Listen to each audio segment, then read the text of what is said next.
Hello, my name is Jeff Fuller. I'm a retired Army Special Forces officer. I'm a member of the Committee of 100 Prince William County.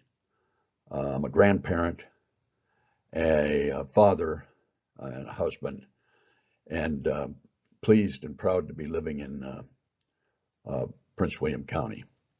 So this briefing is intended to give you kind of a one over the world view of the nature of the attackers and the attacks, and some key insights that have been garnered since the Columbine shooting in 1999 by various entities, including the Secret Service.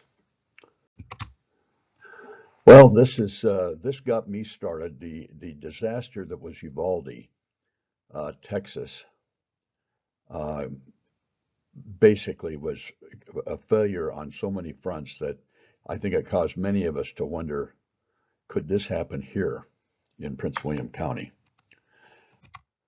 Why do we care? Why do I care? Well, that's my granddaughter.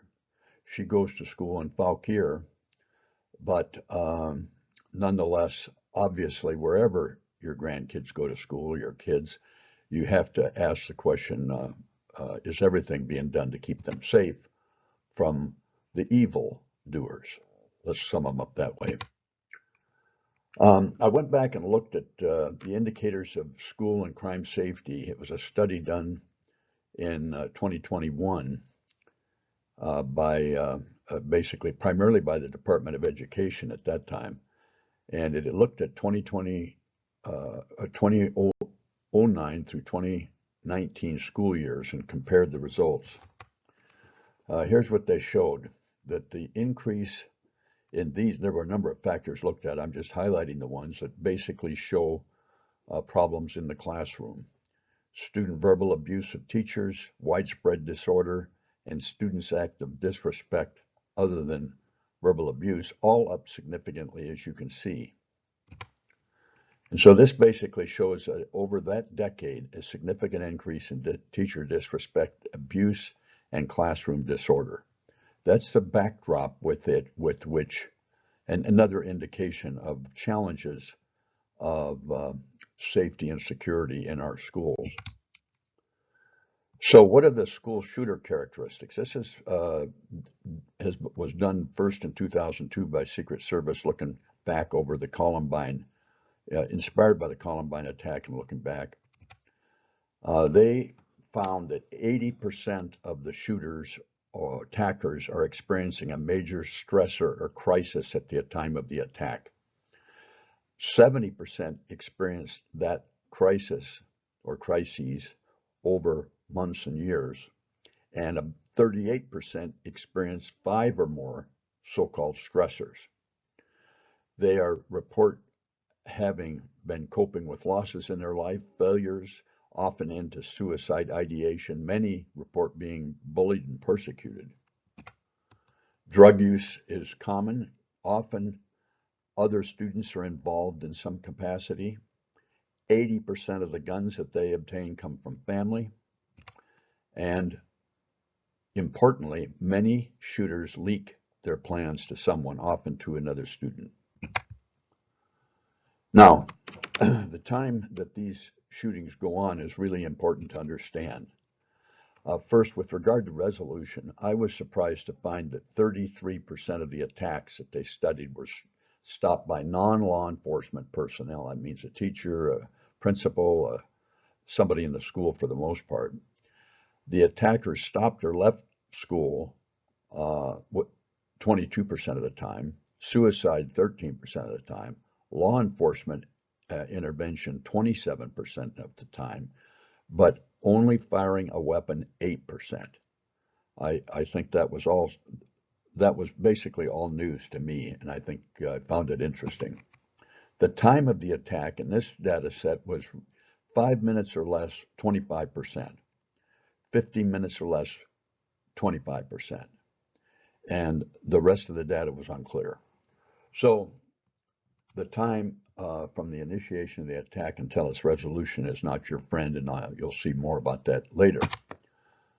The key point that law enforcement has learned is that the time to respond with a second gun, in other words, the shooter's got the first gun, the faster you can get a second gun in the hands of a good guy after the start of the attack is critical, because that will distract the shooter until law enforcement can overwhelm and take care of the situation.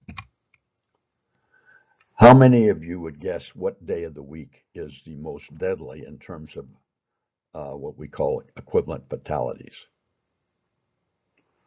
Monday, Tuesday, Wednesday, Thursday, Friday? How about Tuesday and Friday? This also surprised me. I did not guess this correctly. So this is all of the attacks since Columbine High School where there were 10 or more equivalent fatalities. And remember, equivalent fatality is somebody who was killed or 10 people who were injured equals an equivalent fatality. And this was basically using the Washington Post primarily with an update for the Uvalde attack. Let's look at the shooter's age and the relationship between age and casualties. So this shows the shooter's age. As you can see, the mode is 15 years. The average is 19.7 years. If you look at the attacks over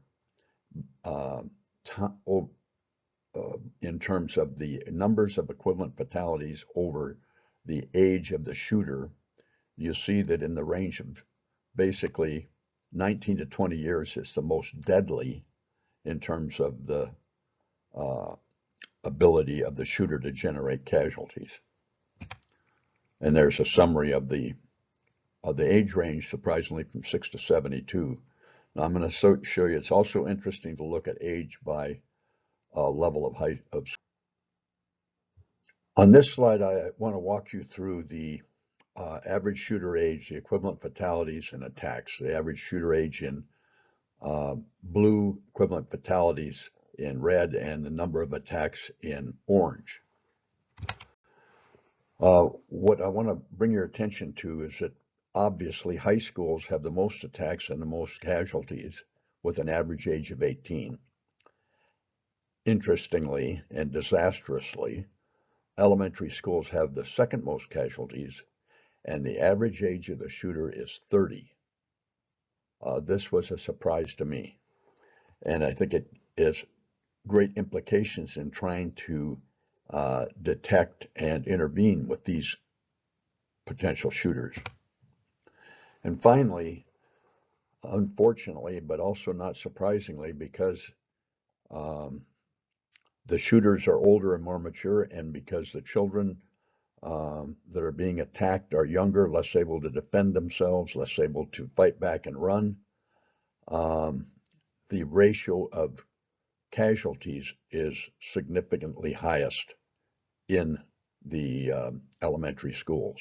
As you can see there, the ratio is reflected on the height of the red bar compared to the height of the orange bar. So that's another thing you have to think about when you're thinking about your school shooter program.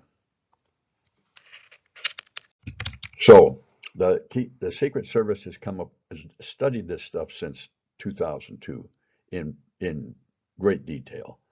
In 2021, they came up with these key findings, which basically rolls up all of their insights. They first assert that violence is preventable when the communities identify warning signs and intervene. That if you have to intervene early with students before the rampage, obviously. Students are often motivated because of grievances with their classmates.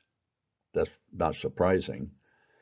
And other students often know of concerning behaviors displayed by their classmates, and therefore obviously have to be encouraged to report those either to an adult, teacher, or anonymously online, as Prince William County provides. So the bottom line is a robust threat reporting, assessment, and mitigation program is critical from the perspective of both the Secret Service, the FBI, and most people involved in this process today. So we reflect on those that have been killed and injured, and the families that have suffered so much. I've included in this briefing, I'll include a link to it at the Committee of 100 so that you can look up, there's links, active links to all of those that are underlined in terms, and these are some additional resources for your consideration.